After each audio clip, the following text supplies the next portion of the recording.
Hello everybody, Doug here from 2 Plus Stuff, and today we are hanging out and doing some painting.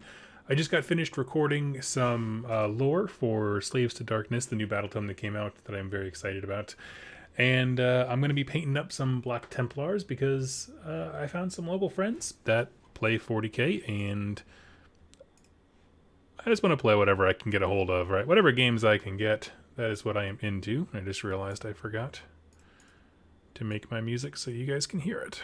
Give me just a moment. Just kind of gauging the audio. Tell me how everything sounds. Sweet. I think we're probably good there. Alright, so I'm going to go to the downward cam here. We will get started. So, why Black Templars? Well, I knew that I wanted to try out 40k again because it's just very popular in my area, you know, and I just always like to play games. It's nice to have consistent game nights of places, and whatever people are playing, I'll play. I have reservations about 40k, but that's mostly about learning the game. I'm sure once I am in the game, I will enjoy it. And by that I mean, it's a lot of information to kind of take in at once, but I don't know. We survived.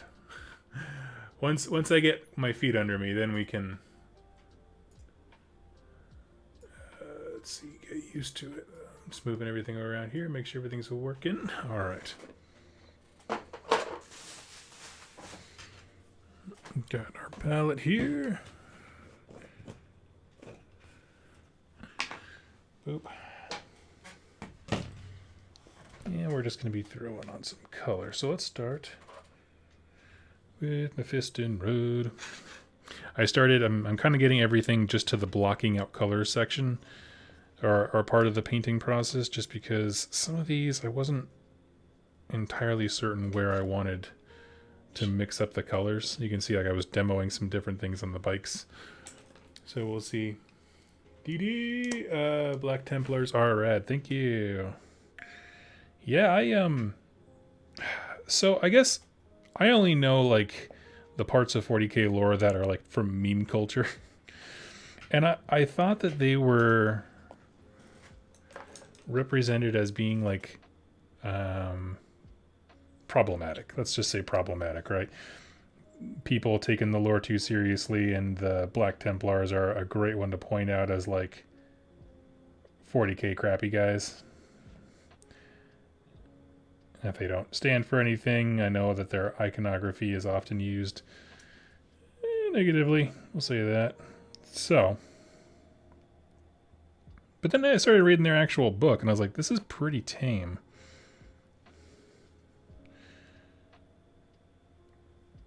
And if you follow the channel, you know that I am a fan of any army that is religious zealots. I like the idea of clarity of purpose. How about that?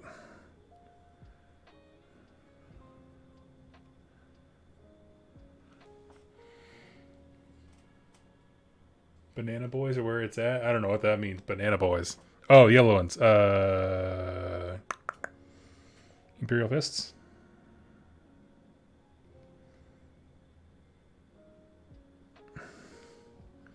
Nice. And given that you're holding a chain weapon, I'm going to say you're probably part of the melee group, and I learned that they have red shoulder pads for the assault segments. I'm not super worried about getting the white. If you're curious how I did this, I primed them black. Some of them already came primed black. This is a used lot, so for a lot of it. And so it's primed black, and then I go over with several layers of a thinned out Celistra gray. I love that as my base for white because it goes on nice and smooth. Far smoother than like Corax white, in my opinion.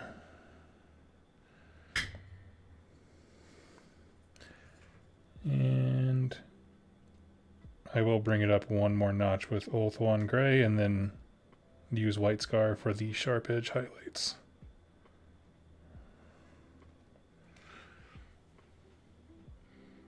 Select, hey Doug, first time I caught you live. I'm in the UK. Oh, well, thank you so much for popping in and saying hi. Hi. Always good to meet new folks. Hey, I'll tell you what. Select 69. Tell me, name a lore video that you would like to see.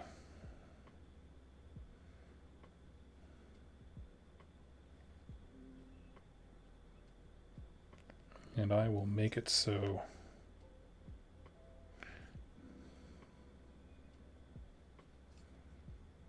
Okay, got him.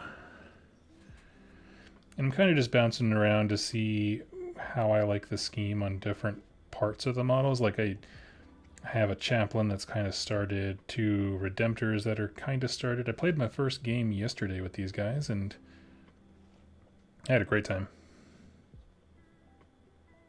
We kept it to only using the core stratagems, just because it was a sort of demo game. Like I've played other Games Workshop games, and I've played the last edition, which mechanically is very similar. It was just getting past the overwhelmingness of rules bloat, or stratagem bloat rather,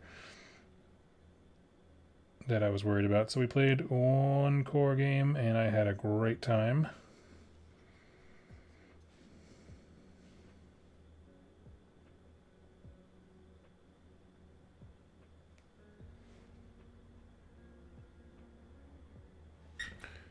Let's see.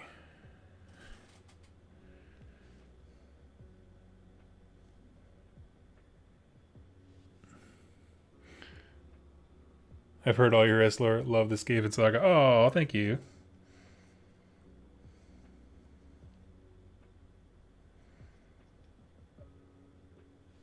He's like, I'm not a new guy. I'm a veteran of 100 videos, back when you were in the creepy garage.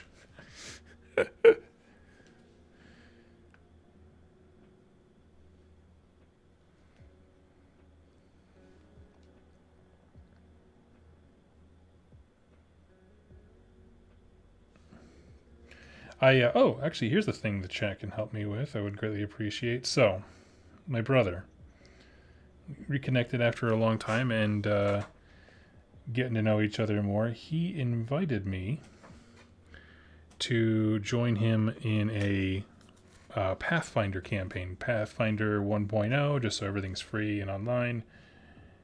And I'm having the hardest time coming up with a character. The only thing I can't choose for the purposes of like the group party is Barbarian. But here's the thing, I don't really know much about Pathfinder lore. Does anybody in the chat know? And bonus points if you're someone who thinks you know me. Shout out your character. What would you make for me?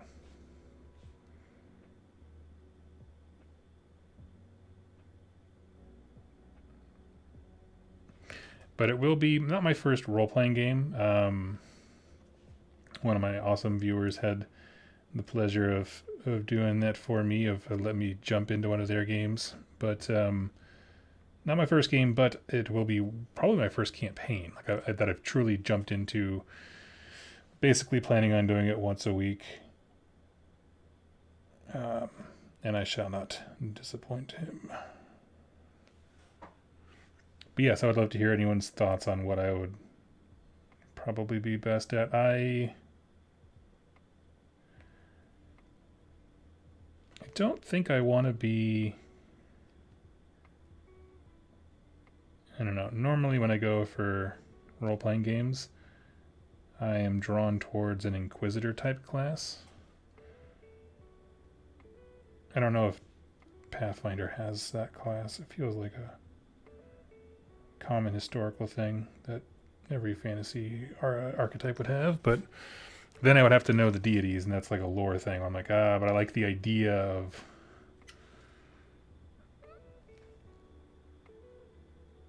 mostly the cool outfits. How about that?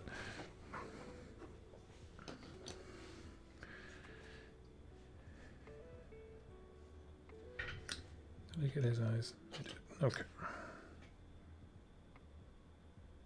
I'm not a madman who goes back and like ultrafine highlights the eye sockets and stuff. I just kind of leave a little bit of red in there just to break it up. But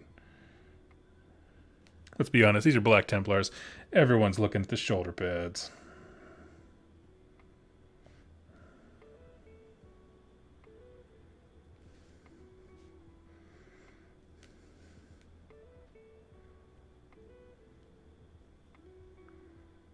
I was, however, considering running a painting to class, league, I don't know, something like that, locally, of just like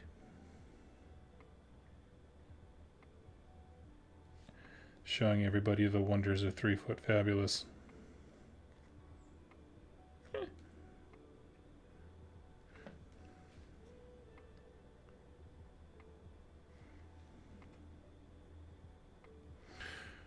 Let's see, howdy Doug. What tabletop games have you been rocking lately? Well, just yesterday I played my first game of 40k in Many Moons. Beyond that, lately I have played, I played a lot. Star Wars Legion. Did Conquests a couple times with my buddy Rob. That was always fun. God Spires are so brutal in First Blood. Bringing guys back left and right. Rob does a really good job of running them. Beyond that, those are the big ones that I've played lately. What else has there been?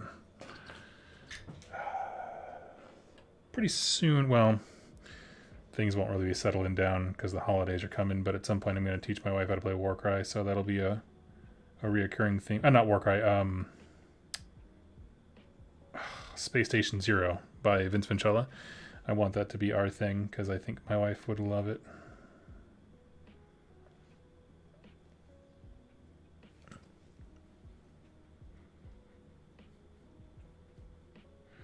Three Foot Fabulous style is the new slap chop. I've been saying that for a while. It's kind of been my thing of just... That's kind of how I've always viewed model painting. When is it done? When it looks good from 3 feet away, because that's how far you are.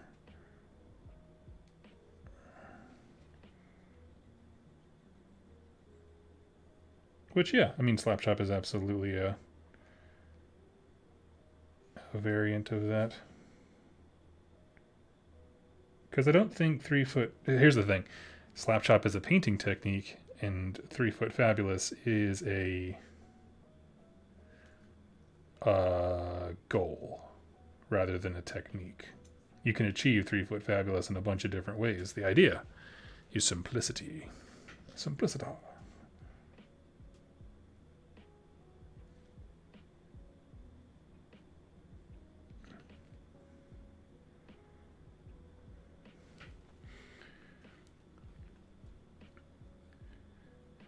TG Disciple, what Legion faction do I play? Oh, for Star Wars Legion? I have the droids. Separatists. So I was in the game. Okay. Got a bunch of models, got them all painted up. Even flipped an army once or twice. Because I'm hopeless. And then I got out of it because locally... the store, and I only knew of one store that had like a regular gaming group for it, was just not, they were just not my cup of tea. Although I was happy to really get to know my local friend Rob, who I mentioned a few times. We got to know each other more through that because it was one of those, those bonding moments that friends have where you're like, hey, is everyone here just kind of a dick, or is it just me? You don't seem like a dick. Is everybody else being like, and then it's just that kind of thing where you find that one person who's like, not a turd. And so I am grateful for that experience, but I got rid of the army pretty soon after because I was like, I'm not going to play this because all the people who played around here are not enjoyable company, with the exception of Rob. But we had a great time with like Warcry and stuff, and then I got him hooked on the bug of getting ready for Vault Wars not long after. I don't know. We had a great time. We just did a lot of AOS stuff. His Soulblight games were the only AOS stuff I did for quite a while.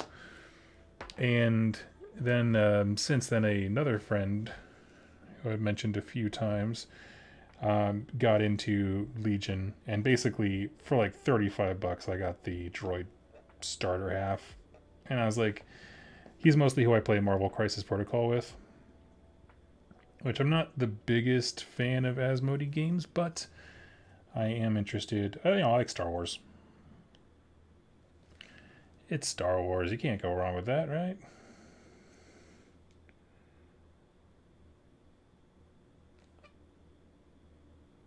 I'm not invested in the universe or anything like that. I just pick the vehicles I like, kind of a thing. It's Baffle. Stopping by to say I love your lore videos. Going through a lot of AOS videos and they're super good. Oh, thank you so much. Thank you, thank you, thank you. Tyler, love your series about the Horus Heresy books. I'm reading them now on book 5. Oh, cool. It's been great reading the books and following up with your reviews. Let me ask you this, Tyler. What do you think of the show? Like, in terms of, like, are there any segments or things that you would like covered? Do you feel like we totally missed the base on any of the books? Because the thing is, the people who listen to The Emperor Protects are much fewer than my average Conquest or AOS listener. So while I got you, I wanna plunge the depths of your mind for things. Feedback.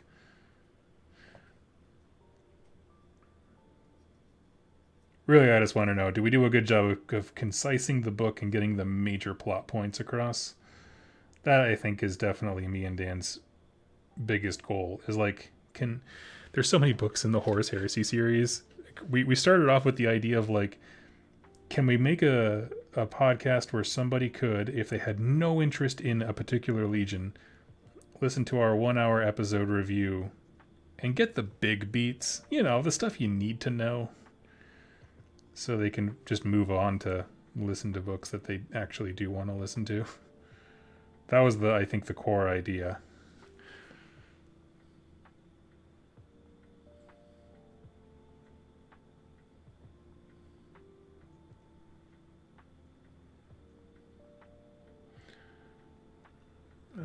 But thank you so much. Shield Captain Tiddles, you've been watching Andor then? I have not. At this point, I wait for my friend Jeremy, who I play Legion and Crisis Protocol with. He's basically my filter of like, is it worth it? And if he says no, because he's very connected into online communities, if he says no, I'm like, all right, I'm just gonna pass. You guys have any friends like that you trust explicitly when it comes to your content, that it's like, you know what, there's enough content that if someone I like their opinion, I'm not going to listen to it?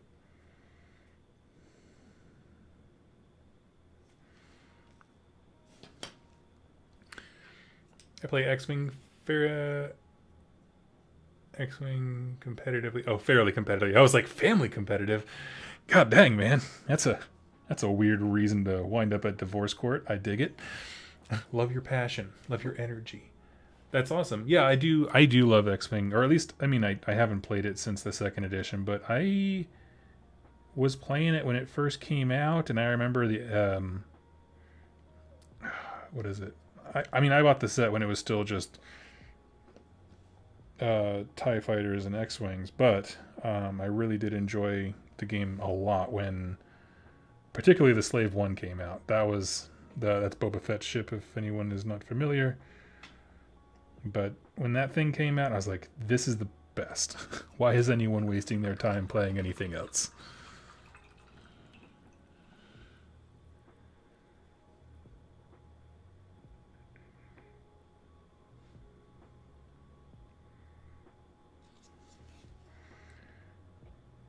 I don't think I have really any brown on him.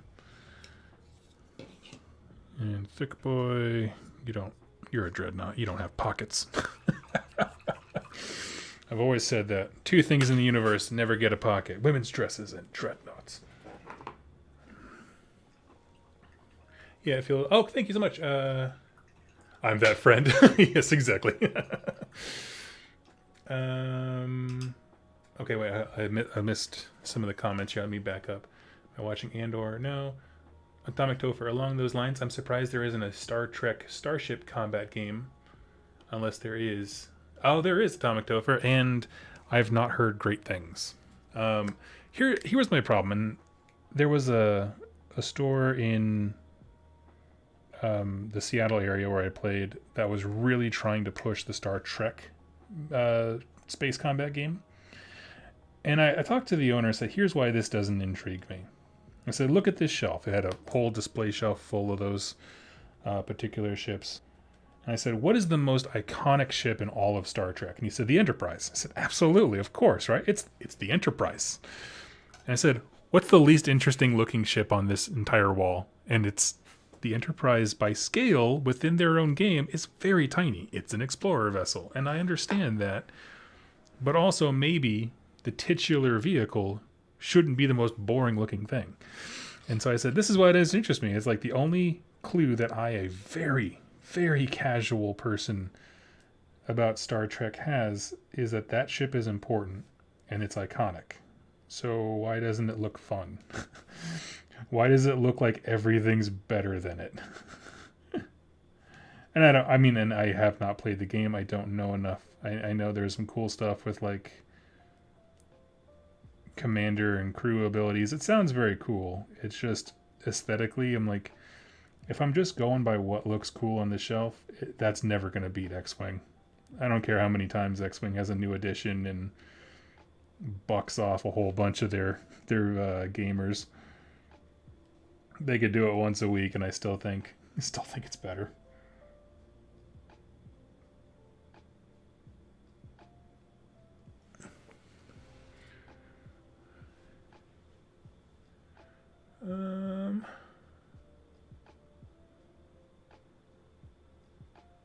I don't know Andor's, but I can't get enough of it. I'm a big Star Wars fan. Oh, that's awesome. That's awesome. I'm glad to hear it. I'll check it out. TG Disciple, did you see the AMG's new Star Wars game, Shatterpoint? It's MCP, but Star Wars. Thoughts? Well, so when that first got previewed, I immediately reached out to my buddy Jeremy, who I play Crisis Protocol with, and I was like, dude, this is amazing. We could do basically Legion battles, but then you accrue units to either small skirmish missions or have them go out and fight something big. And if it's big, you play Legion. If it's small, you play Shatterpoint. And that was my idea. And then I realized that the models would be their own jam, like Crisis Protocol scale, not Legion size. Like I can't use my Legion models for that game. At least as is core described. And then I was like, well, do I like it enough to get into Asmodee's payment structure? Like, you know, Crisis Protocol is a tough pill to swallow just because it's like $40 for like, dude. And the way that I paint stuff for like mass combat games, that's not a lot of bang for my buck. Now, of course, I think it makes sense in terms of, you know, how much it costs to build an army or something like that. That's fine. I'm not saying it's not worth the money. I'm saying it's if you play multiple game systems, it's like, do I really want to? How many of those do I want to buy into? And that's kind of my issue. It's like I'm already only kind of into Crisis Protocol. Like I haven't bought anything for it in quite a while. Do I really want to jump into something else that they have at that same content price point? Then again, Star Wars.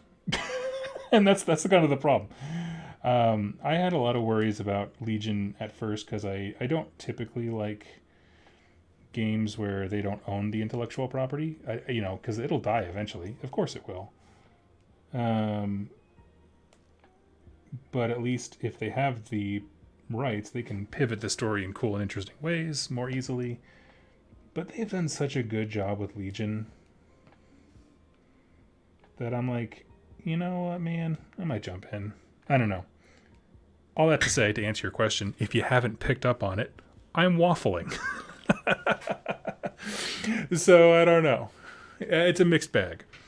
It looks cool. You know, I'm just going to wait and see what the rules are. And if it allows me to make really fun, iconic actions, you know, like representing cool story bits from Star Wars that happened or, you know, whatever. If it has enough of a thematic gameplay element to it, yeah, I'm in. I'm in like Flynn. If it's just another skirmish level war game and they don't do anything special or unique that makes it feel Star Warsy, pass. But given their price point and how many games I'm already in, they have to earn that. Whereas I'm sure some fans will see it as cool Star Wars minis, don't care about the game, and that's cool too.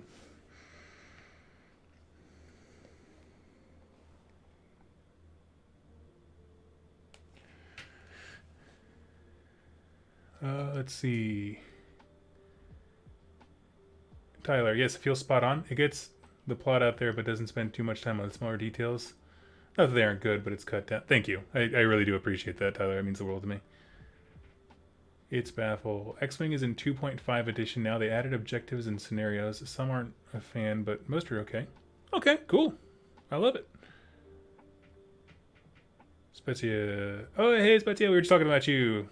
I joined a D&D campaign with Spezia for a little bit. He was my first DM. Never take that away. Horos99. Finally managed to catch you live. Love your content. Been wanting to ask you, what happened to your Warcry solo rules? I didn't imagine you put them down. Oh, yes. So to answer your question, I still have them. They still exist. Games. So I submitted them freely to Games Workshop, and in one of the Warcry, what are they called? Not General's Handbook, but the Tome of Champions. There we go. They actually put the rules in there for doing solo missions. They redid some of the wording and stuff like that, but the core was there.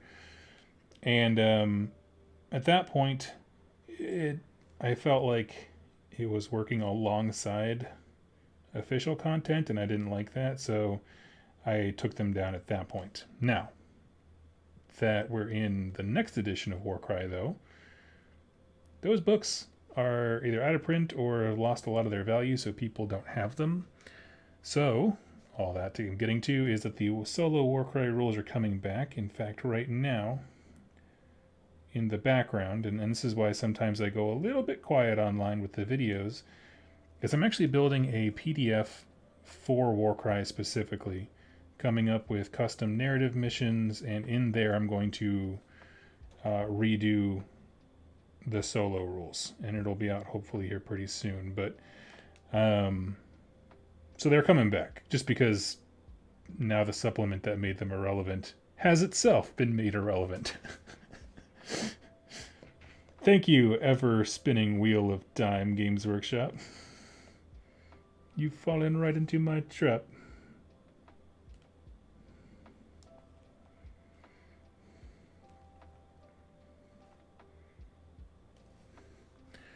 So I hope to have them up soon. I'm going to make them the PDF itself, just a thank you reward for becoming a channel member and patron and stuff like that. But yeah.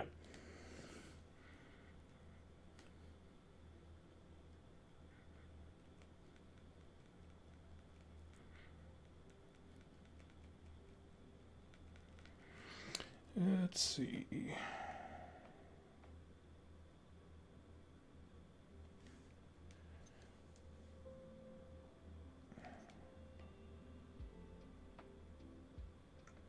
I read through the entire Warcry rulebook with my rules next to it, and I was like, there's absolutely no reason. I mean, it doesn't really account for reactions necessarily, but I mean, it functions. I think it could use a little bit more, which I'm going to work on later, but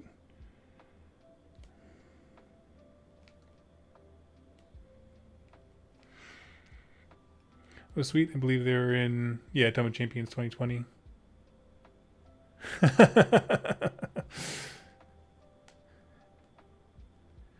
been painting minis for 30 years and I've never played a war game. That is awesome. I mean, modeling is its own jam.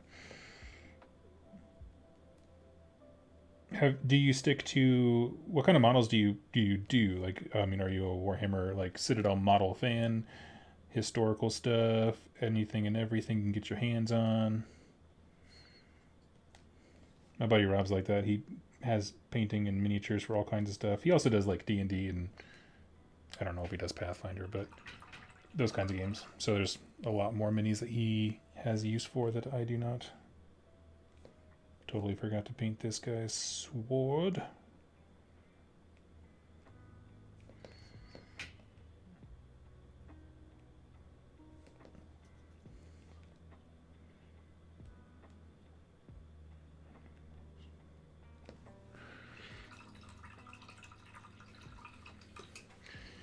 But they were fun to make. They were an interesting. What did I just do? That I just cleaned off the red. They were an interesting challenge for me, for sure. And I think I definitely have the mind of rules writing when it comes to taking something and changing it. Like, these are the rules. How can we use these to tell a story or whatever? I'm good at that. Not so much the from scratch. So it's been hard. Although I did put an inordinate amount of thought into a minis game for the upcoming holidays, where you can use like those old school Christmas dioramas with like the little lit buildings you put in and trains and stuff. I was talking about it on my Discord. I was just like, we need this to happen, and everyone, the objective is like a PS5 or something like that.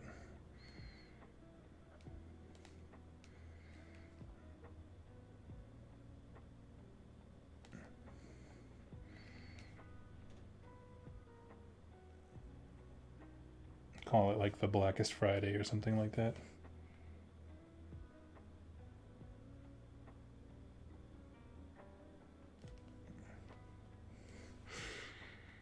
Speaking of Star Wars games, Attackix is a very weird game if you've never heard it out. The figures which shoot each other and swing lightsabers. I have never heard of this.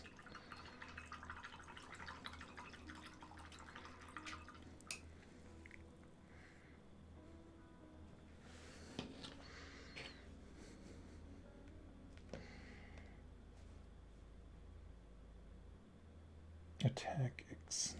I'll check it out after the stream. Interesting.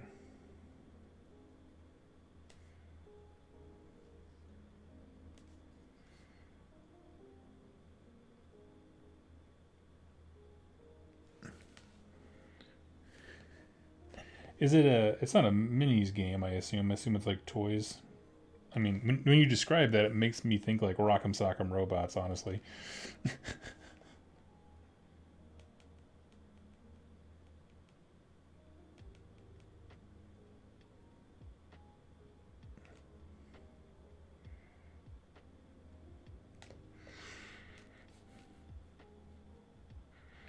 Anything. I did a custom 6-inch black B-Series Boba Fett, some Seraphon, 30-year-old original Hero Quest miniature. Oh, wow. Right on.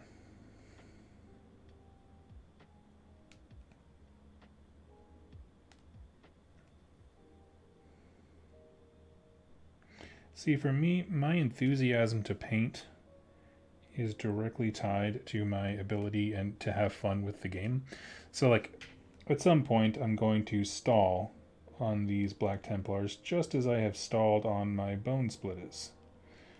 Not because I don't like them anymore, but because my motivation to paint comes from playing a game with something and then being like, man, I'm so excited to bust out X, whatever that might be again.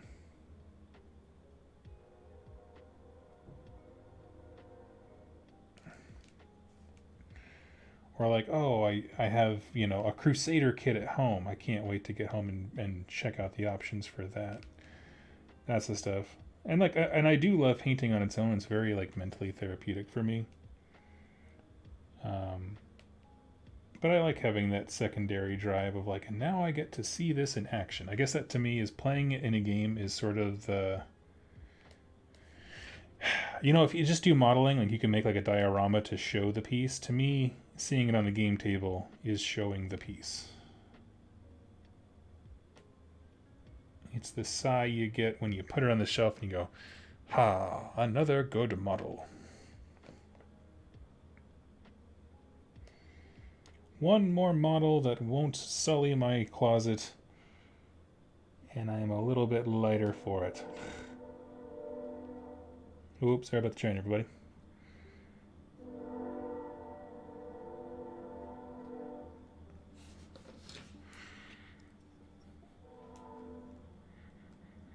Anything? Shield Captain tells, how's your Sons of Horus? They're good. I haven't added to them too much, but I just finished the other day building out another 5 Reavers for them, and as well as I got the Sons of Horus specific Dreadnought from a friend. It's pretty cool. I mean, I just don't like Contemptors all that much. Like, I got it for a steal, so it's, you know, it's not like it wasn't a waste or anything like that. But I really like. I mean, like the Redemptors here. I love the Redemptors so much. I have 2 of them, and I'm like, I want 9 more. But I don't know. Contemptor is my least favorite pattern of a dreadnought. They look the least dreadnoughty to me, and that's a problem. Because I read the article, so I found an old White Dwarf that had articles about, like old school ones about like what the Space Marines are, and here's like a whole article on the Land Raider and that kind of thing. I love those old White Dwarves, and so I read her the one about dreadnoughts. It's just like it's a murder coffin. They stick the best warriors in there and don't let them die. So it's a kind of a miserable experience, and also like your duty's not over. Got to get back out there. I don't know. It was just like, that's so metal. Like it is. It's all so metal.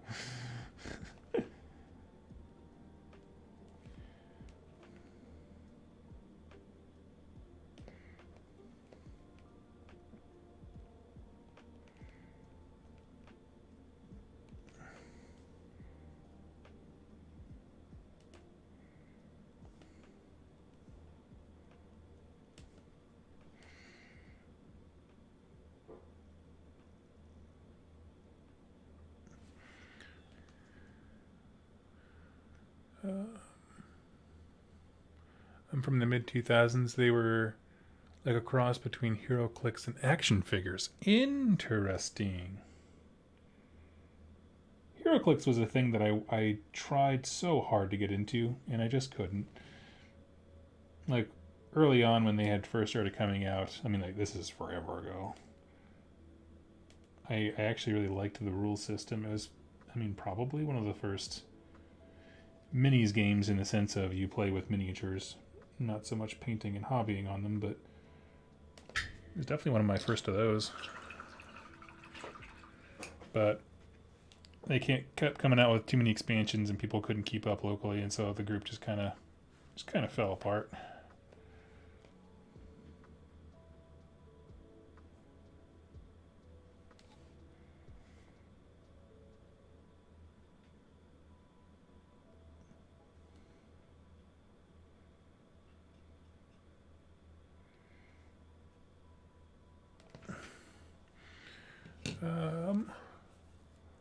Only started painting minis this spring at the ripe old age of 40.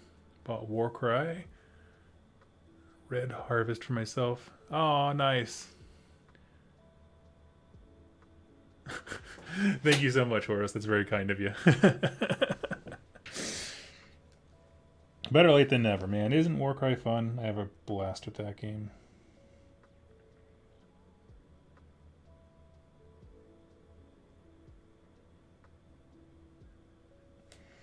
Sadly, I've only played like 3 or 4 games of the second edition so far.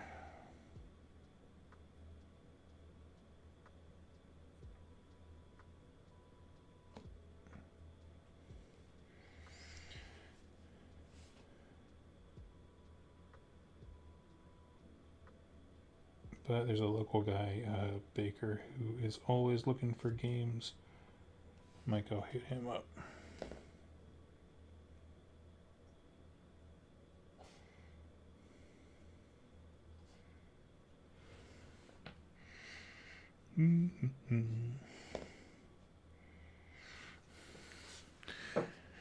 Let's see.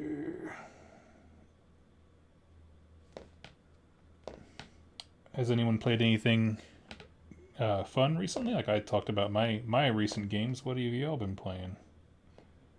We have an interesting group here today because, like, I mean, people who have been modeling forever and others who are very new to the hobby. It's awesome.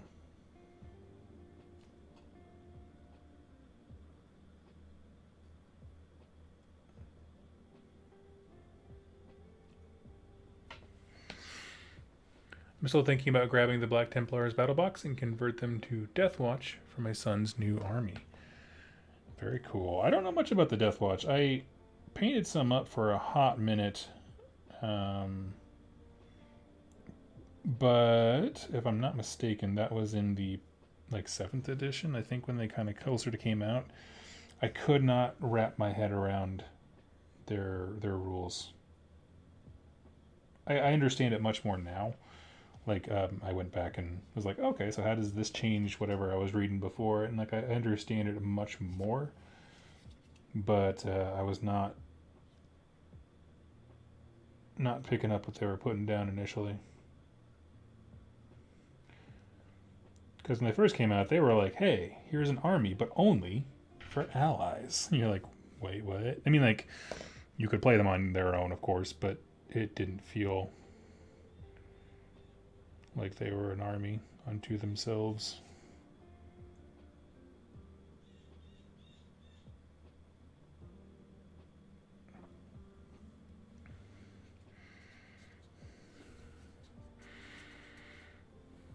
I have a bunch of Dweghome that I'll start working on soon. Oh, that's awesome.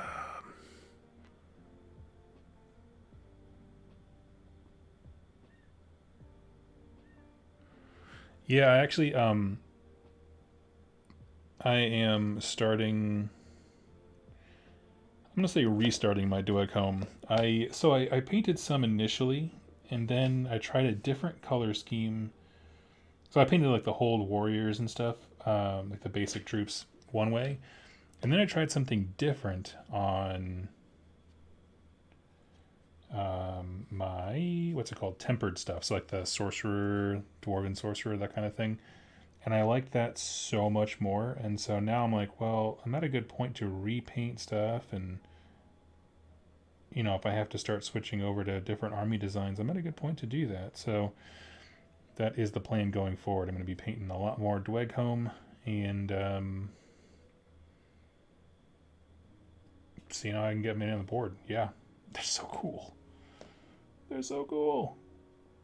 If you are unfamiliar, Dweghome are the dwarves of the game Conquest. Or I should say the Dwarven faction.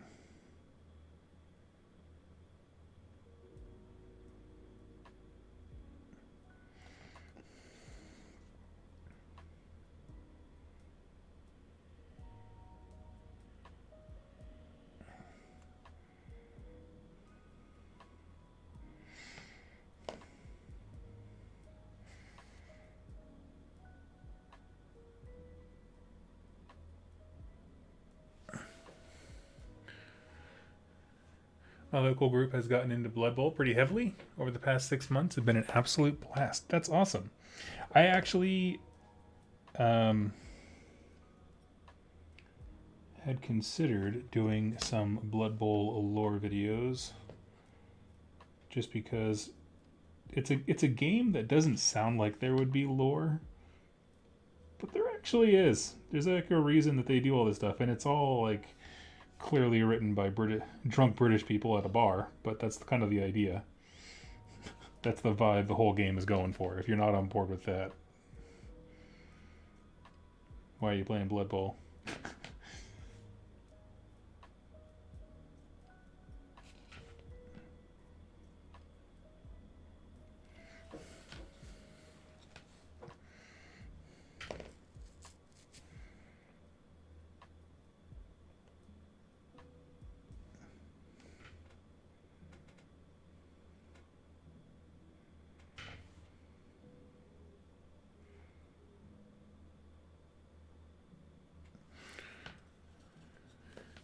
We have a very large Blood Bowl scene here locally that I want to be a part of because I do like the game. I'm kind of waiting for the video game version to come out because playing that got me comfortable enough with like the rules and the rules as they were kind of bloating up a little bit towards the end of 2.0 or whatever the last yeah like 2.0 for the video game. So I was kind of waiting for the next in that series, which I think they said is coming out this summer if I'm not mistaken.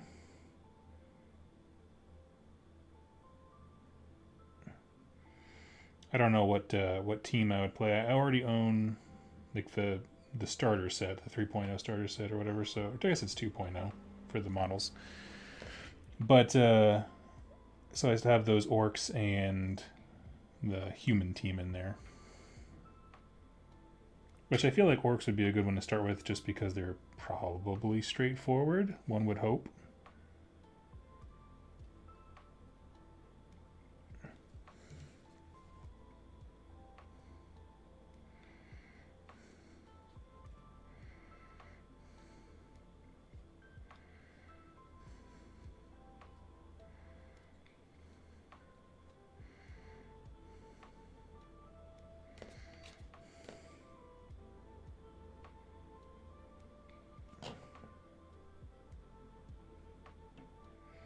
Okay, forgive me for the silence. I had to work in some tight corners there.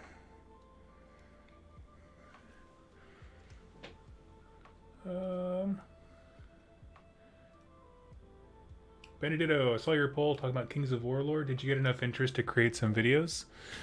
Not as much as I would have loved. So, let me just. I'm just gonna call you Benny because I don't know how to pronounce that very well. I have a Midwest tongue. It's hard for me. I apologize.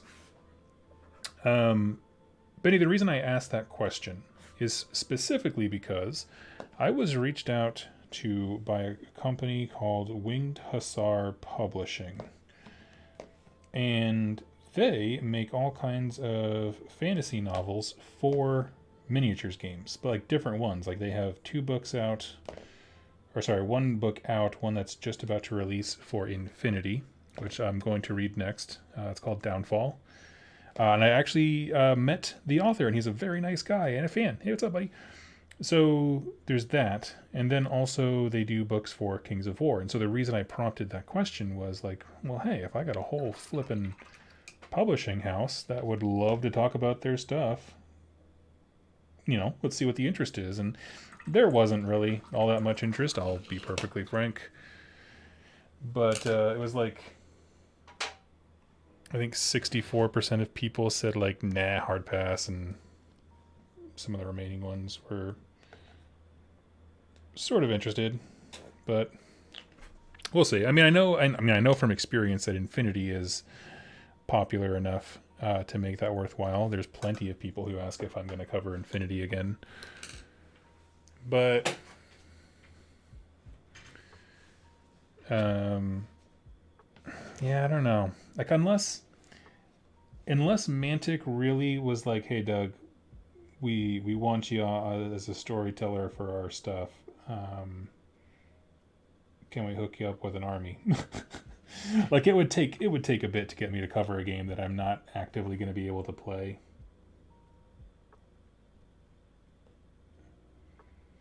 I don't know. That'd be hard for me.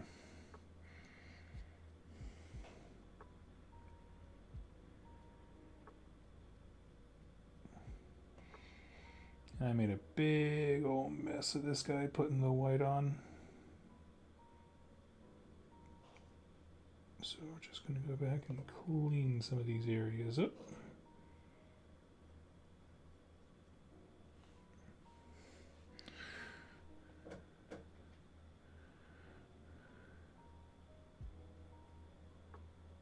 Let's see, where did I lost the chat here.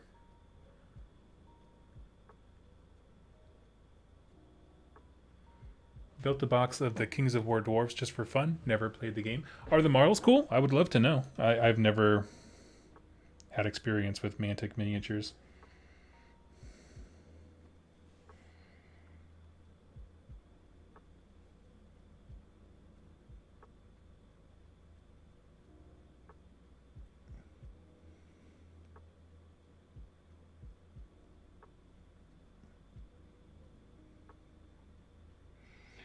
I don't know, man. Some days I think Games Workshop is about to lose that title of best minis company, man.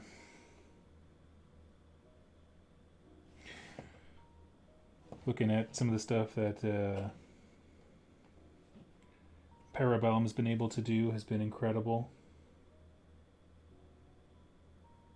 It's like, yeah, they got some models that are a bit, we'll call them aged. When you think about how competent the company's become in doing this for such a short amount of time compared to Games Workshop, it's quite incredible.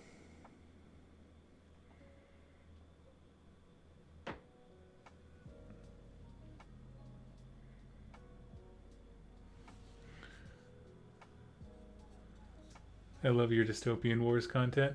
Oh, thank you. I Whalen Games is interesting. They never wanted to do any kind of paid content, and like I said, it matters to me that I can get games for stuff. And when I had feedback on the storyline for Dystopian Wars, which was not overwhelmingly positive, it was not received very well. Like, so basically, my only criticism for the story, and I'm going to say this because I know that you just said you played Dystopian Wars. I actually like the game quite a bit. The story and the setting for it, though, was just like, we bought the rights to Wild West Exodus. What else can we do with this? And they just dumped it and put it all over Dystopian Wars. I'm like, well, I mean, you have to like write new stuff, though. I was like, where's the stories of the boats? There's no stories of boats in here. It's all world conflict stuff, and that's cool, but like, tell me a boat story.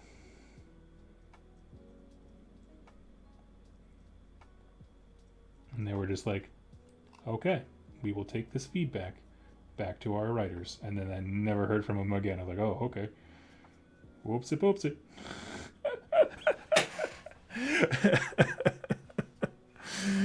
I was like, oh, okay. I think I pissed somebody off. Sorry, guys. Didn't mean to. That wasn't me objecting to any kind of content coverage. I was just like, hey, it's a boat game. Can we talk about boats?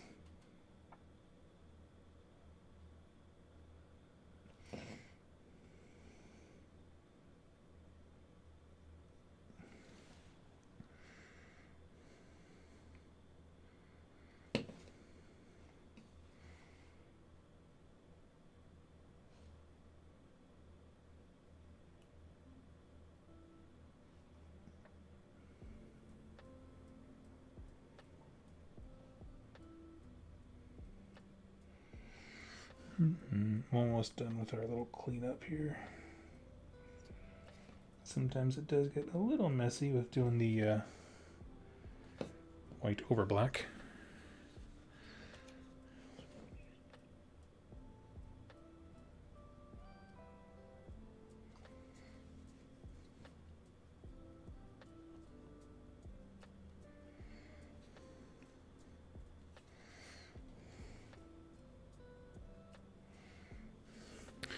Let's see. You should do audiobooks, your voices. Oh, thank you so much. Here's the thing, I'm not a strong reader. I'm trying to get better at it, but it's not a natural talent for me. I mean, obviously it's not for any of us, but I can read really well, but reading out loud is very hard. I don't know why.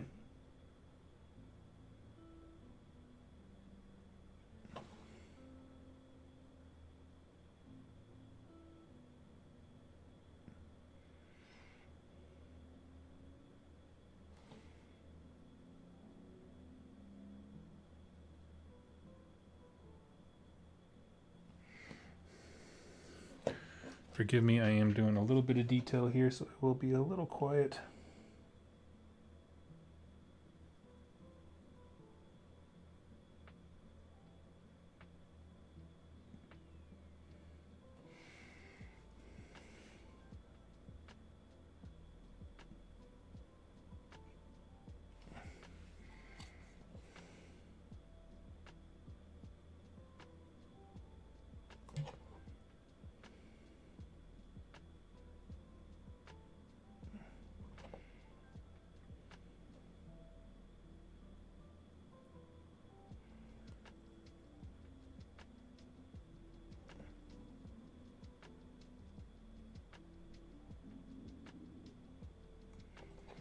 Nice. Okay, got the eyes. Sweet. And do one quick pass of touch-ups on these boys.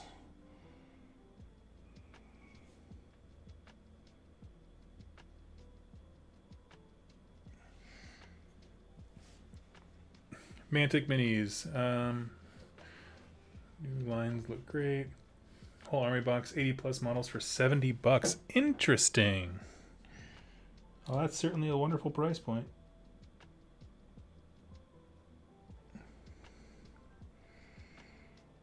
I have reached out to the guys at Mantic a couple times to see if they wanted to do anything with the channel. Never responded to me. Which, I mean, I'm not offended by. I'm nobody special, but it's one of those things, like, for me as a content creator, like, if there's not someone actively playing it, my only other recourse is to go to the manufacturer and be like, hey, there's no one here locally to get me into this game. Do you guys want me to talk about it? Can you help me out with that? And normally companies are cool about it. One that I always suggest, if you are a Historicals fan, is Blood and Plunder. I think Firelock Games is quite possibly one of the coolest game companies out there. They also make Blood and Glory. There's a World War I, sorry, miniatures game that they have as well.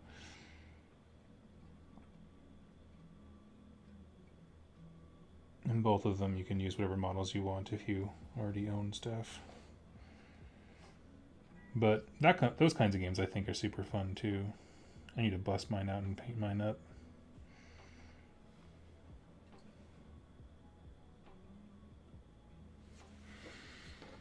Reading out loud is weirdly hard. I've been practicing now, reading first Harry Potter and then Hobbit. Yeah, I know, right?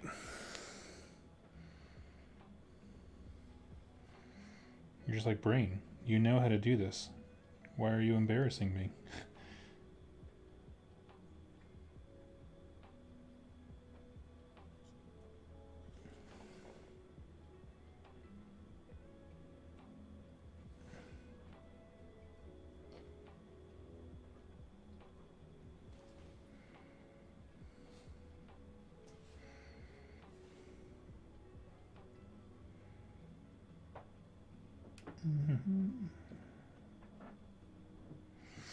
Let's see. My gaming buddy will also start working in his 100 Kingdom stuff. We do an Xmas gift exchange every year. Pretty sure he's getting to Egghome and Warden Initiate soon. Got a sneaking suspicion.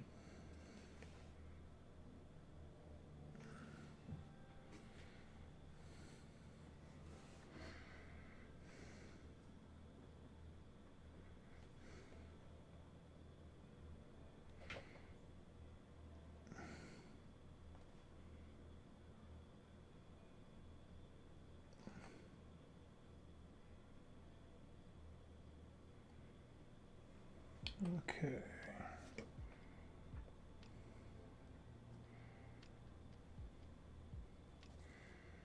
Nice.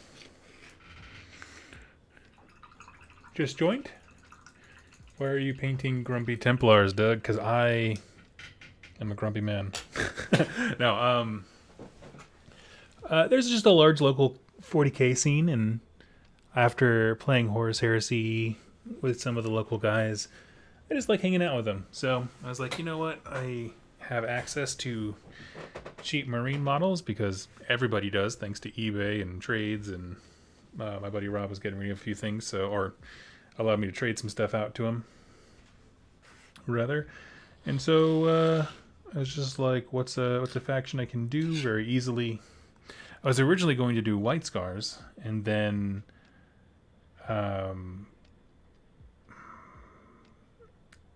then I found someone who was looking to clear out a bunch of Primaris stuff, but he had his themed to Black Templars.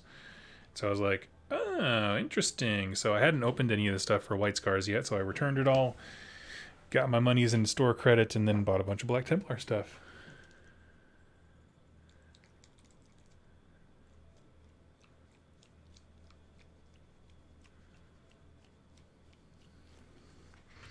And that was really all there was to it. Now, oh, actually, while I have some silver, let's snag some of these details up here.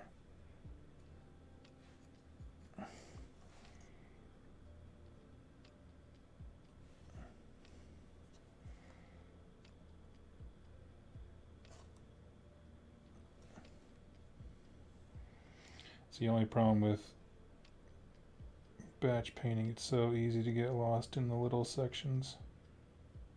Oh yeah, I missed this. Oh yeah, I missed that. You know, I'm just gonna keep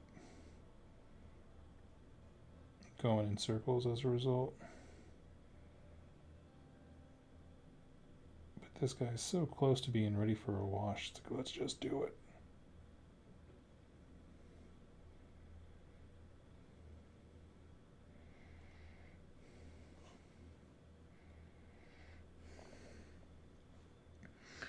Alright.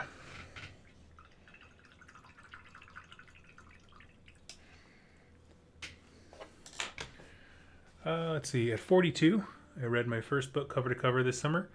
I suffer severe dyslexia. It inspired me on to try some Punch iOS books. Oh, that's so awesome to hear. Can I ask what book it was? My first book that I ever read, I mean, and I'll add for myself, right? Like, not mandated by school or whatever. 20,000 Leagues Under the Sea, Jules Verne. And that was a meaty tome, but I loved the adventure of it.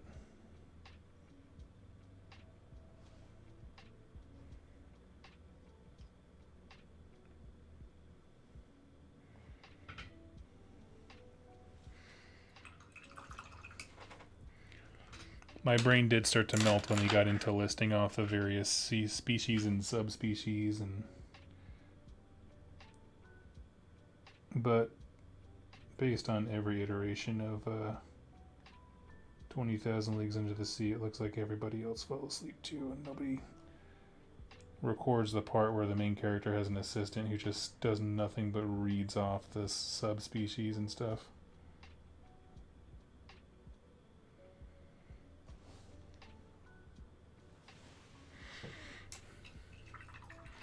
Jaws, nice. Well, congrats, man. You will find absolutely no judgment here. Only good times. Florian, I played against those units recently with my orcs. It was a glorious melee blender. My mega boss cutting that dread in half. Then he got shot by a melta. Nice.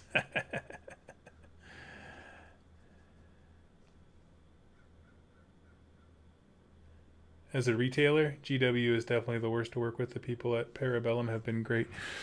That's awesome to hear. Brad, do you own or, operate a store?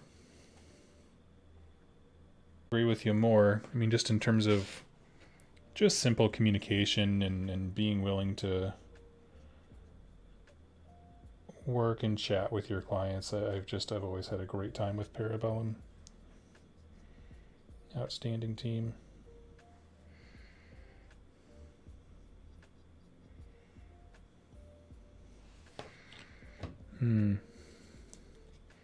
Bummer. There's some metallic paint I got into that concoction of my mix, so that's a bummer. It's alright, we'll keep going. Press onward.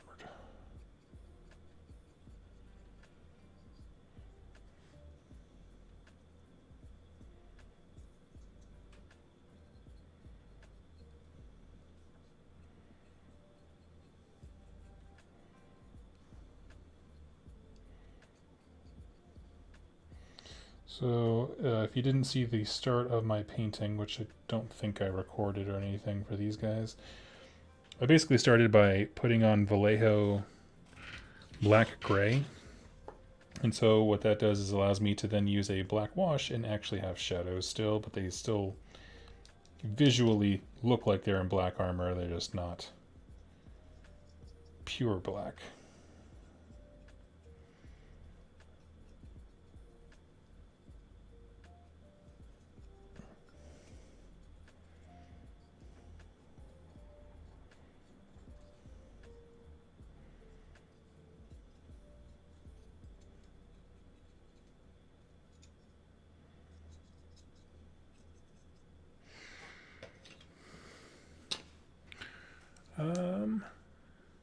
By the way, Doug, I finally joined the Conquest and just started the Spires box of Avatara. First demo of Last Argument was incredibly fun to play. Love the flow of the game with command cards. Okay, right? I don't know why I never thought of that as a way to run a war game, but what a freaking awesome system.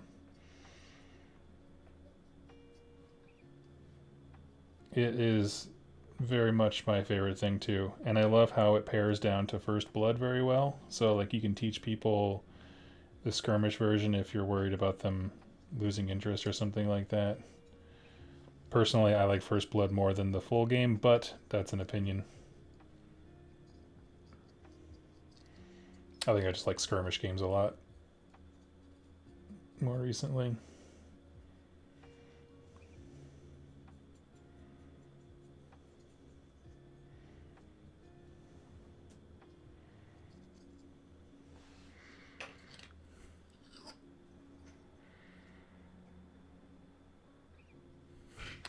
But yeah, no, it's Parabellum is fantastic to work with, and I know that they are softly getting started on like, I mean, every game company is always looking at its next edition, right? I know that they have talked about restructuring a few things, the way army building works. They've talked about a few things during their hobby hangouts. Nothing specific. I mean, there's certainly no news that I have, but my point in saying all that was they are very open and transparent about letting everybody pretty much playtest, and like they're really good about taking that feedback, working with people. I don't know. It's just a great way to run a minis company. They're crushing it.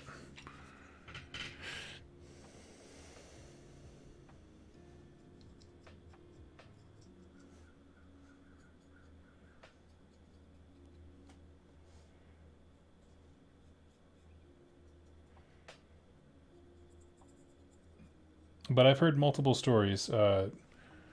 To Brad's comment about Games Workshop not being fun to work with on a retailer level, I've heard multiple stories like that.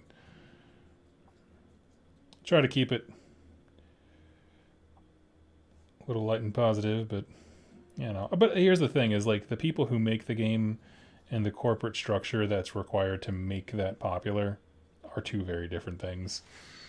And there's a lot to say on both sides, but at the end of the day, it's like I love what the game team put together, despite the business team's ways of selling it. How about that? I think that's fair, right? It's a good thing in spite of itself.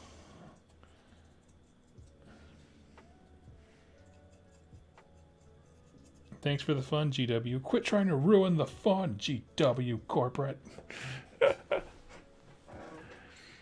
Where would Santa fall in the 40K universe? Now, when you say fall, do you mean where would he die? Or do you mean if Santa Claus was magically teleported, like what faction would he be a part of? We need to define our question, but I will answer it. I live for questions like this. What's up, Striker?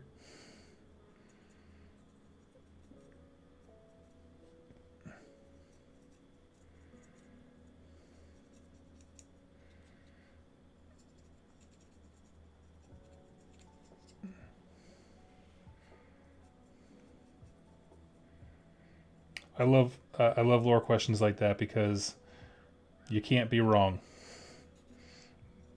You can only hope to be entertaining.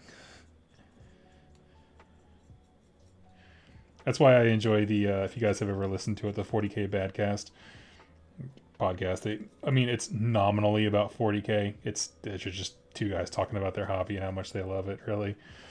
But they do segments like if the not Patriarchs. What am I looking for? Primarchs. There we go. If the Primarchs were a pizza, what pizza would they be? And so you're trying to like capture their personalities. I don't know. I just all that kind of stuff. I love that. That to me is what Warhammer lore was made to be, is stupid stuff. Strictly stupid. That should be the name of my podcast. Strictly stupid. What faction would he join? Okay. Santa would definitely deliver gifts in a Tau Crisis suit. Also, happy Friday. Happy Friday to you. For me, where would I put Santa? Well, if we're talking like the historic kind of like Germanic Saint Klaus type deals that we have, I would put him with Space Wolves if we're going with that, because that definitely has sort of a, with the leather and the pelts and that kind of stuff. If we're going the traditional, like who you see in the parade in Macy's kind of Santa Claus, I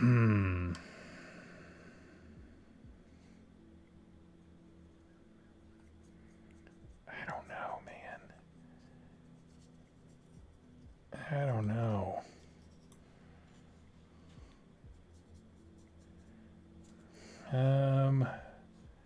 Tao is a good one. He's kind of a peace on earth, goodwill towards men dude. Santa he is.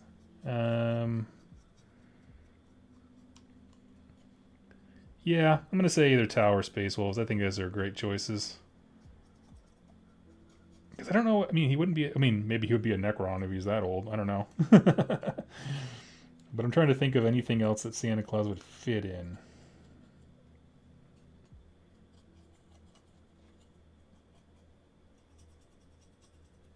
I do like him as the Tau Crisis suit. Plus, they have the sled in Space Wolves. You would dig the sled.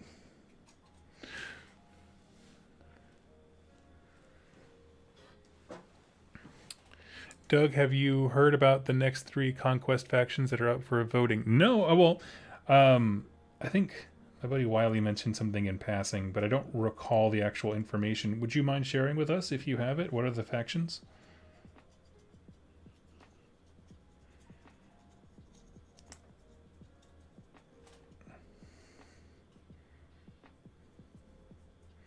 If you don't, I don't mean to put you on the spot, but I haven't heard any details on them.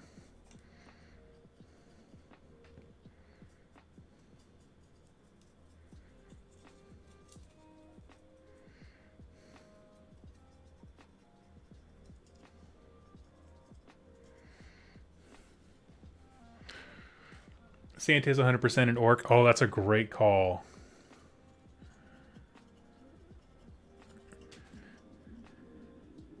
I love it.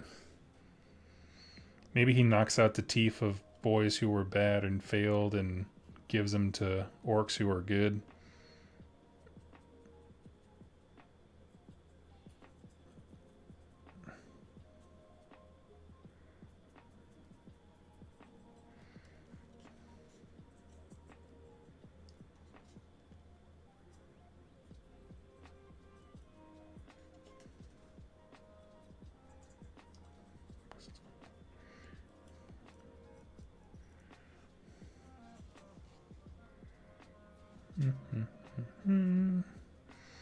Almost there.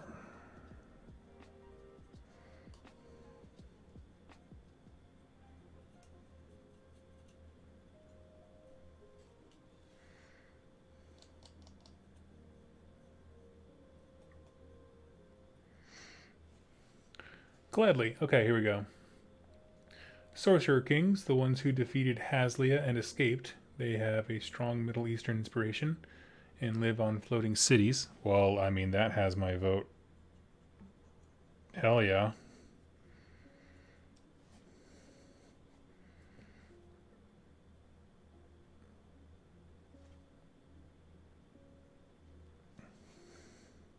There's so much beauty in the style and substance, of course, of the Middle Eastern culture, but I understand that so many game developers like don't really love talking about the area because it is very easy to attract anti-Semitic folks where you're just like, come on, man, we just want to tell a story about people. I get it.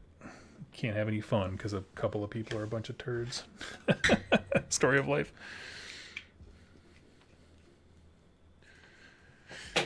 I like the idea. All the reindeer are actually squigs. I dig it.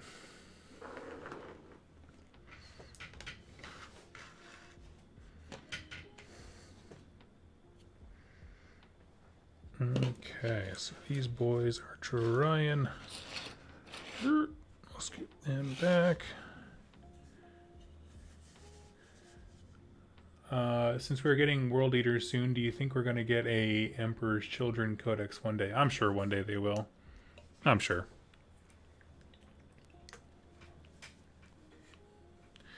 Very little doubt on that one. Because anytime Games Workshop needs money, they know that nostalgia is a wallet opener. Okay, Florian, second one, Cell Swords, cross-faction, where the players can mix units from different armies alongside models that show a blend of AS culture, since everyone can be a part of them. Maybe not Old Dominion, though. Okay.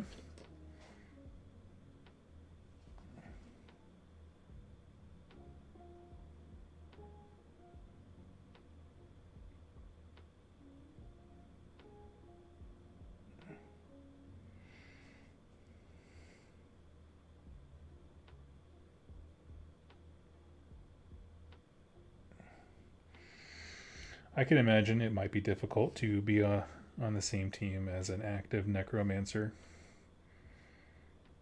trying to kill you and resurrect your body. That might be a bit of a bummer.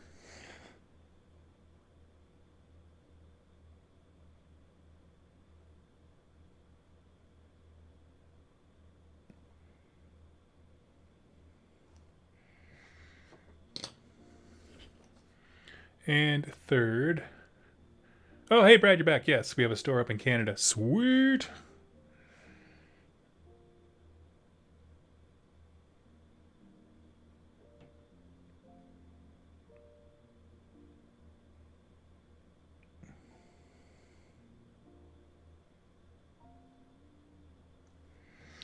Okay, here we go.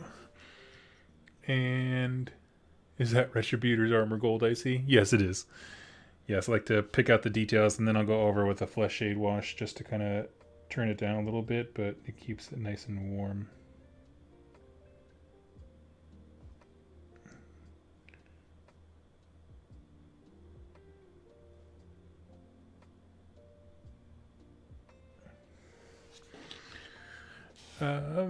Third, Forces of Hell. The last surviving dragon and his last dwarf servants live beneath the world trees and spire of Yggdrasil. They are somehow even angrier than Dweghom now. Want to destroy it all. You know, if I had to choose from those, I would go with the second one. The Cell Swords.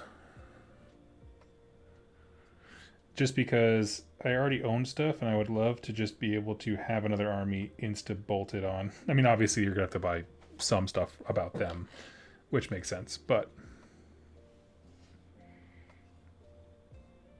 I like that conceptually quite a bit. I wasn't around in fantasy battles for the old Dogs of War army.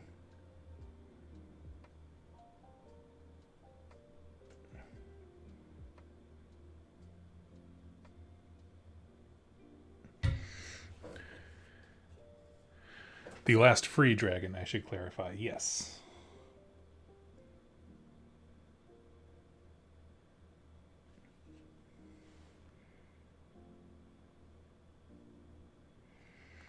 What do you say between all those, Florian? For me, I go Cell Swords.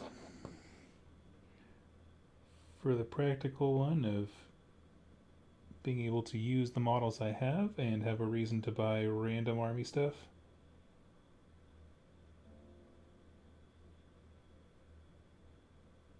I'm into it.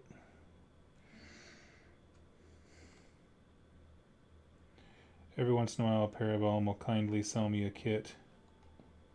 Or send me a kit my way to review and stuff, and it would be really cool to have like a singular army I can put them all in. Because some of the stuff, it's like I'm not going to start a whole faction because they sent me one model for it, right? Like that's a little bit ridiculous, and they don't expect me to, of course. But sometimes it's like, but what do I do with this?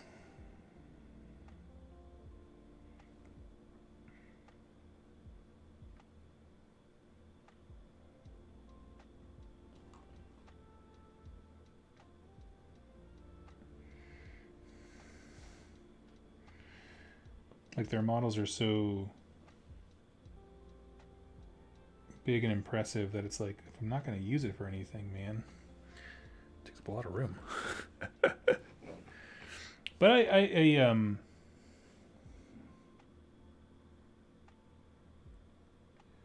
mean, honestly, just from a, when I think industry wide, I would really love to see that first option. And those themes, I think, could be very cool.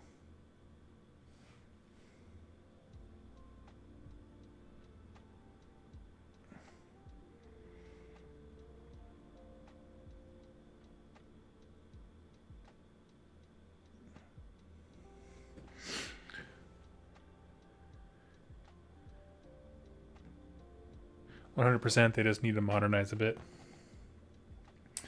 Yeah.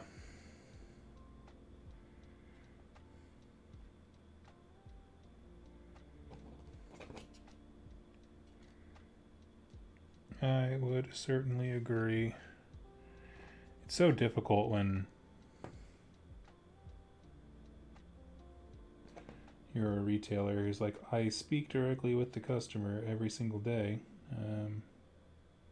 Of course, Games Workshop is also a retailer of their products, but there's immediately a different type of interaction that happens between a independent retailer and their particular store than anything at a curated Games Workshop environment.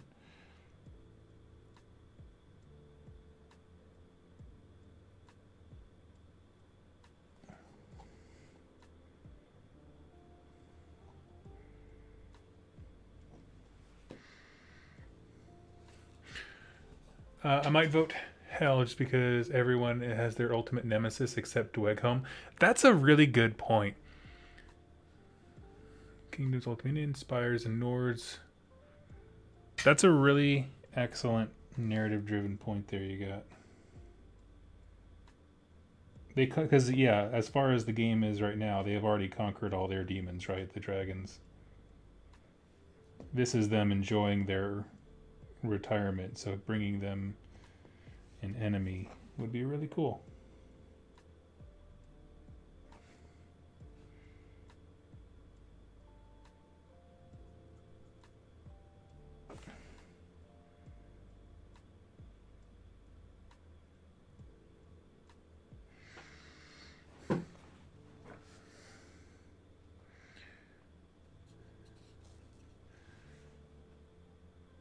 Our chaplain is going to be looking real fly. Got some nice gold trim all over the place.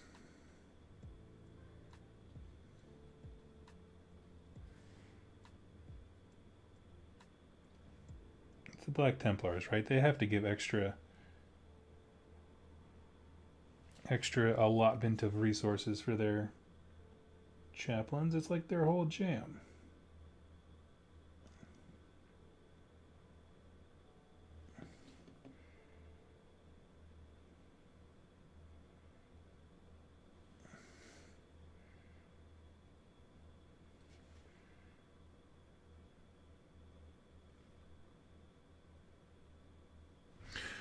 Ooh, sorry. Nurgle, he loves giving gifts. Very jolly. Oh, yeah.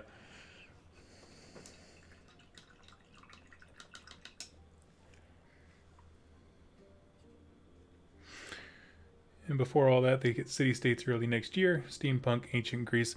Yeah, I am so excited for City States. I think I have a sneaking suspicion that the Dweghome will be put on the shelf. Because you tell me there's Minotaurs that aren't just how Games Workshop treats Beastmen as far as always being like an enemy who exists to be killed in all their plots. You know, hey, we need someone who can get absolutely destroyed and we don't care about them at all. Send in the Beastmen! Like, I want that, but meaningful characters of Minotaurs.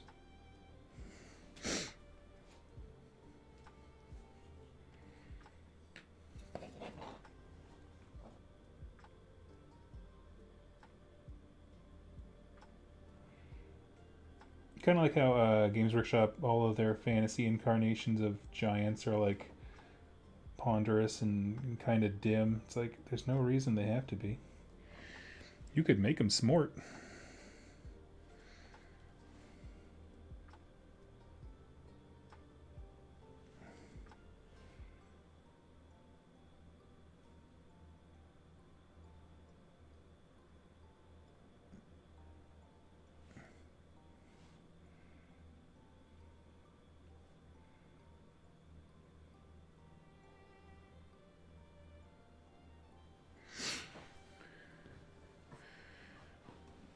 But yes, I could not be more excited for City States. I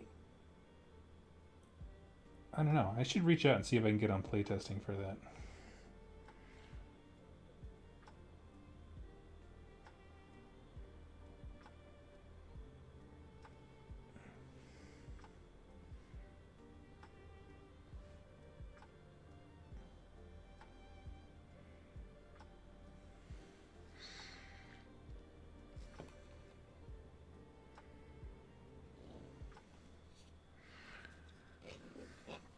Did they ever give an ETA Florian on City States?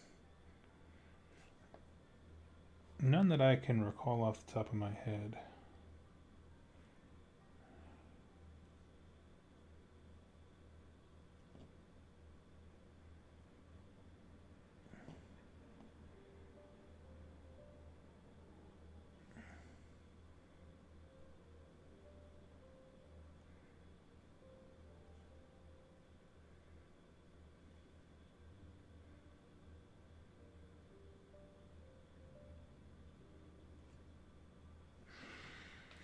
If you're interested, the Nepith short story from Parabellum would make great lore video. details the first ever conflict between spires and kingdoms. Hey, all right, I'll check that out. Thank you so much. Their short stories are hit and miss. Some of them are really interesting, like what you just described. Sounds very compelling. Other ones, I'm like, this feels like extended flavor text, which is cool, but there's not a lot of meat to the story, you know what I mean? Like in terms of learning information or, you know, it's just like, hey, here's these models in context. And it's like, that's rad. But I'm always looking for stuff with a little bit more to it.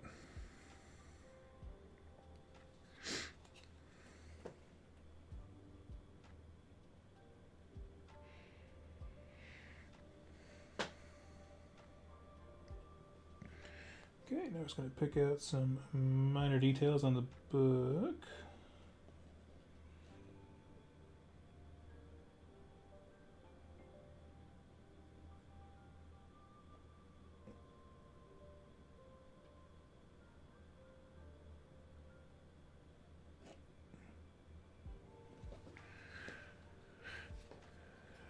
For City States, they mentioned they'll reveal the first details around Christmas. So, oh, cool.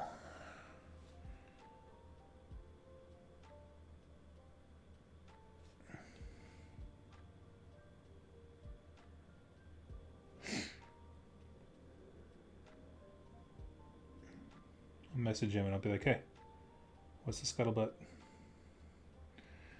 Tell me everything about the City States. No, they sound very cool. The little rumblings that I've heard have been interesting about customizing unit formation and stuff like that. I'm not really privy to anything super secret, so I'm more, instead of not sharing what I know, it's more that I don't want to misinform, so I will be shutting up now. But now that's a preacher who goes to work in style.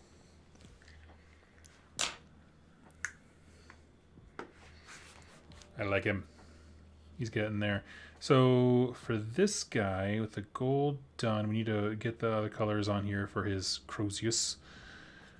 These guys are pretty much done except for some highlights to the white and the black specifically. So that's great progress on them. They knock out real fast.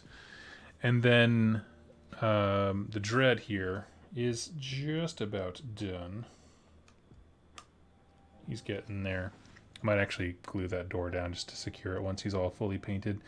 Dreadnoughts to me are the pinnacle, some of the coolest things of Warhammer, and so I'm really liking the way this guy's turning out. I think for his gun, I'm actually going to throw down some Warp Lightning Green. Let's try that. I want to see how that looks. Here we go.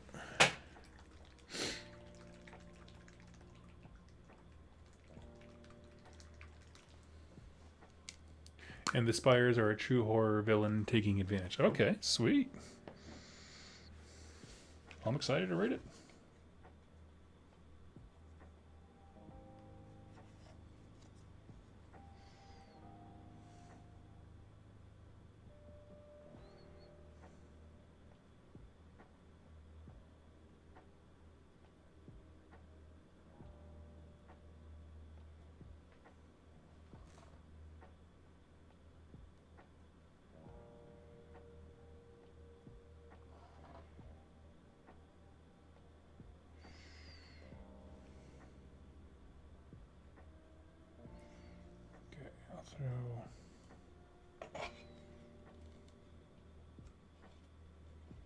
Oh, that's right. This guy, his arm was busted when I got him, so I had to glue it down. Normally I would pop the arm off.